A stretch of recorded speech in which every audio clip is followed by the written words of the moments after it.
What's good? What's good, everybody? Welcome back to another episode of The Urban Platform Speaks. Make sure to like and subscribe as you tune into the channel, check out the content. And with that being said, man, I want to speak on some statements that Stephen A. Smith made in his latest podcast. This is the same podcast where he addressed the issue of Molly Qerim quitting or resigning from ESPN First Take, right?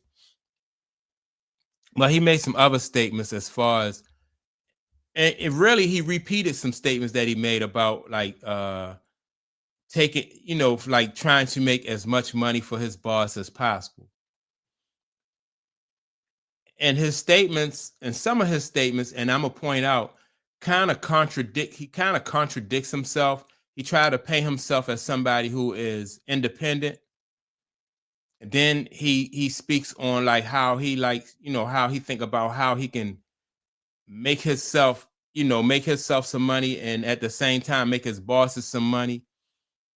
But let me get into this because I want to listen to this. I want to listen to this audio and then let you hear. I'm gonna break down what he says though during this audio. When the first job is made so easy because you're working with somebody that makes it easy for you. And that's what she did for me personally. And so because of I'm gonna that, speed this up I a little just bit. wanted to wish her the best, let her know the love in regards to this. And this part is not about Molly. This part is about this industry because I know there's a lot of people that look at sports and, you know, you think you can do this every day. News for you, you can't wake up and be Mad Dog Russo. You can't wake up and be Adam Shine. You can't wake up and be Stephen A. It takes work. All right, so I'm gonna stop him right there. So he said you can't wake up and be Mad Dog Russo. You can't wake up and be Stephen A. Smith or Adam Shine, right? And the thing about it is they can't even wake up and be themselves.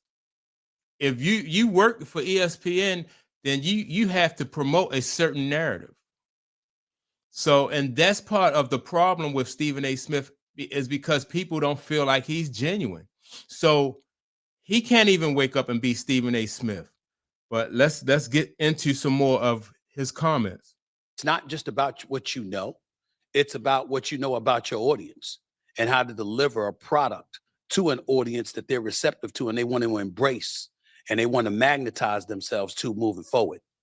We're looking at an age with podcasting, folks with their own YouTube channel, everybody aspiring to be their own boss and make their own decisions. But in the end, we all have people to answer to. And I know this subject is piggybacking off of what has transpired with Molly's abrupt resignation, per se. But it is important to point out that guess what? You know, it doesn't have to be about her.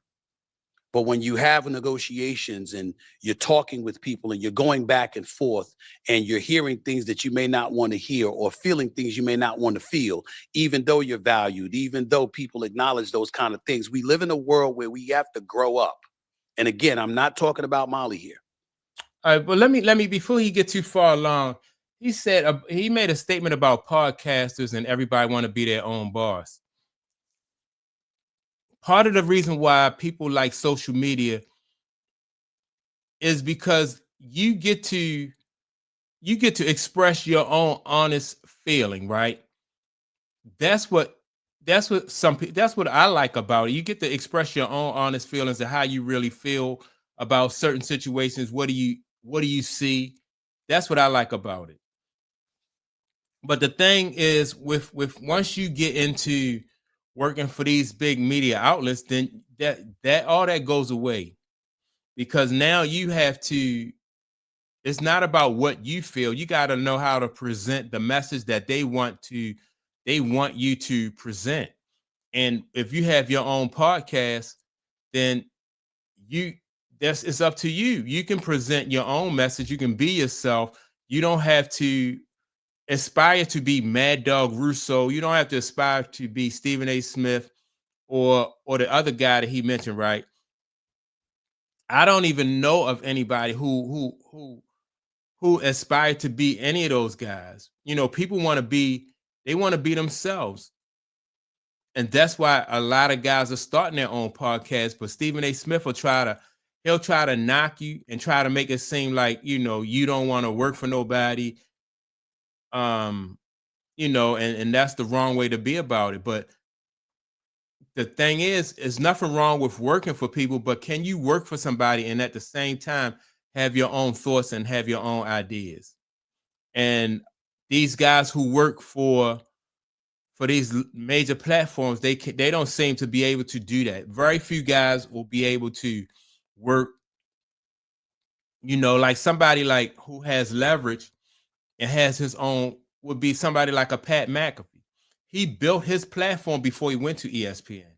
So if he says something on his platform, ESPN may frown on some of the things that he say, but because his platform is his own and it was built before he got there, then he has the leverage to be able to say that. And he has the leverage to be able to stand on what he says. Whereas though Stephen A. Smith, Mad Dog Russo, and the other guy that he named can't do that. They have to basically sell their souls or sell or at least at the very least compromise themselves to be able to just be on these platforms. So, and they call it playing the game. You know, you got to learn how to play the game. But people, if you don't feel like this person is the GOAT, or you don't feel like that person is the GOAT, then you don't have to, when you go on this, you don't have to worry about pissing off Nike or pissing off some other sponsor who's in bed with ESPN. You don't have to worry about that. You just go ahead and you express your own feelings. And that's part of being a boss. Everybody don't need nor want $100 million, you know, and to sell your soul. So, but let me get into some more of what Stephen A. Smith says. I'm watching, and I've been watching over the last several years, people in this business fall by the wayside because we forget that all of us ultimately answer to people. We don't get to define our own value. We don't get to define our own worth. We don't get to sit there and summarily say, this is who I am and this is what I'm going to do. And guess what? I don't give a damn what anybody say unless you have the leverage to do it. Exactly. That's what I said, leverage, right? And as far as like having the leverage to do that, Stephen A. Smith at one point in time was jealous of Pat McAfee because Pat McAfee had that leverage and still has that leverage. Whereas though Pat McAfee, you know, if ESPN decided they don't want to do business with him, you know, he'll be okay because he has that kind of leverage. But Stephen A. Smith don't have that leverage. So he's speaking on, and so he's really telling people that he's compromised. That's what he's saying. He don't have that leverage, so he's compromised, and he has made peace with being compromised. So let me get back to, because business is all about leverage. And I'm going to take this opportunity talking to this audience, giving you some insight into who I am and how did I think and how. All right. So business is all about leverage, right? It's also about the amount of control that you allow somebody to have over you, right? Just because they have leverage, that don't mean that you really, you want to compromise yourself and sell out for that leverage and then give them ultimate control, right? So, but let's get into some more Stephen A. Smith digging himself a hole. I think to make sure you understand where I come from. When you heard me at a time when we were discussing my contract negotiations all over the media and all throughout the sports world, what I talked about was what my worth was based on what the numbers showed. I talked about these are the ratings, this is the revenue. And I talked about, like I wrote in my book, Straight Shooter, a memoir of second chances and first takes, which was a New York Times bestseller about it. All right, so that's BS, right? He's talking about what his worth was, what his numbers was, right? Again, when he got those numbers and he got those on somebody else's platform. So he had a false sense of what his worth was because that was not a platform that he created. And again, I'm gonna go back to Pat McAfee. You know what I mean? Because it's about leverage. It's even in the music industry now, like people who if you come to a record label, if you go to a record label and you already have millions and millions of subscribers and you've been selling records and you moving units and stuff like that, you have more leverage than somebody who's coming along and say, I got talent, train me. You don't, you know what I mean? That person who comes to the table and say, I got talent, I can sing, I can dance, train me, promote me, they the ones who get the shitty contracts. The people who come to the table with who are already more established, those are the ones who get better deals because number one, they know the business. Number two, they have leverage because they have a following already. Stephen A. Smith is on somebody else's platform talking about his worth. He don't have any worth. His worth was created. His worth was created by somebody else on their platform. And at least, at least he could be honest about that. Because even now, when you look at First Take, like their ratings are down. So if you want to take responsibility for the ratings being up, then now take responsibility for the ratings being down. And what are you willing to give some money back? Or what are you willing to do about? What can you do about it? If he built it, then he would know what to do about it. But he didn't build it. He just benefited from somebody else's platform. I said in the book, and that's why, because he benefited from somebody else's platform, that's why he feel like it's necessary to compromise himself. And he'll say whatever. It's not even about being right. It's about doing what he's instructed to do. And if you have leverage, you create your own leverage. Whether you don't even have to be like a Pat McAfee. If you in a situation where you don't want to compromise yourself and you're comfortable where you are financially and what you can do for yourself financially, then you won't sign on to being compromised. And that's what he's promoting. All right, let me. So many people that have loved her and loved on her over the years. We've got nothing but love for her. Having said that, I want to move on. Oh, man, I messed up. Even though you're valued, even though people acknowledge those kind of things, we live in a world where we have to grow up. And again, I'm not talking about Molly here, but I'm watching, and I've been watching over the last several years, people in this business fall by the wayside because we forget that all of us ultimately answer to people. We don't get to define our own value.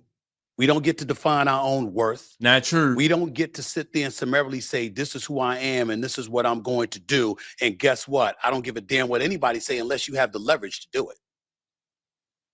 Because business is all about leverage. And I'm going to take this opportunity talking to this audience, giving you some insight into who I am and how did I think and how I think to make sure you understand where I come from. When you heard me at a time when we were discussing my contract negotiations all over the media and all throughout the sports world, what I talked about was what my worth was based on what the numbers showed. I talked about these are the ratings. This is the revenue. And I talked about, like I wrote in my book, Straight Shooter, a memoir of second chances and first takes, which was a New York Times bestseller, by the way. I said in the book, I wake up with two things every morning, two thoughts of mine, prevalent most in my mind. How do I make my bosses more money? How do I get some of it? I'm going to repeat that.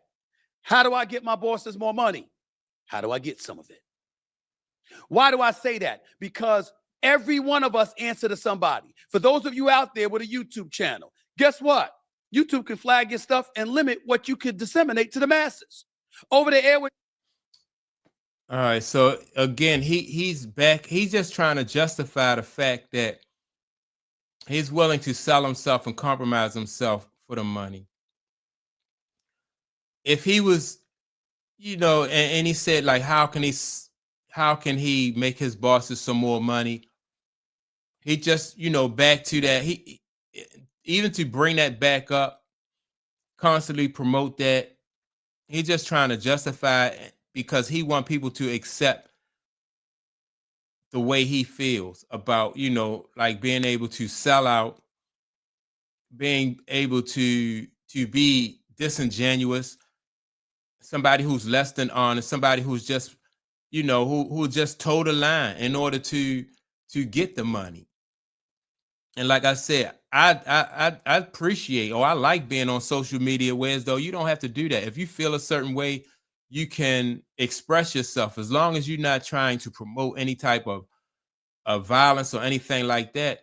And I think it's cool you express yourself. I got a day job, so I'm not really worried about trying to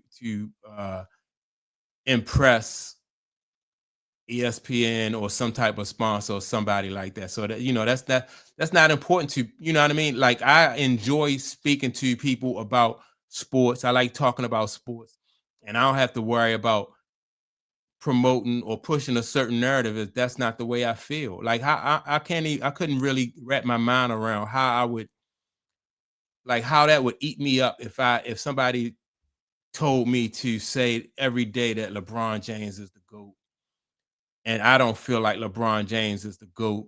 How you can justify that, but for $100 million or however many dollars that some of these people make on there, you can't really trust their opinions. That's why people are not watching them. So those little small podcasts that people that he looked down on and people criticize, those are the ones who are really going to take over, because that's where you're going to go and get the people's honest opinion. That's where you're going to be able to go and be able to express yourself and be heard with like-minded people. ESPN is they on the decline. Not just because it's more competition, it's because they're not giving their audience what the audience really need and what the audience really want. And Stephen A. Smith, just like LeBron James, is not an ambassador for sports talk radio. Everything he has is what ESPN has done more for him than he's done for ESPN. But he wants to think that he has some worth when really he's just a puppet. And so that's my take on it. He'd rather sell out than get the hell out. So yeah, that's my take on it. With that being said, man, y'all make sure to like and subscribe.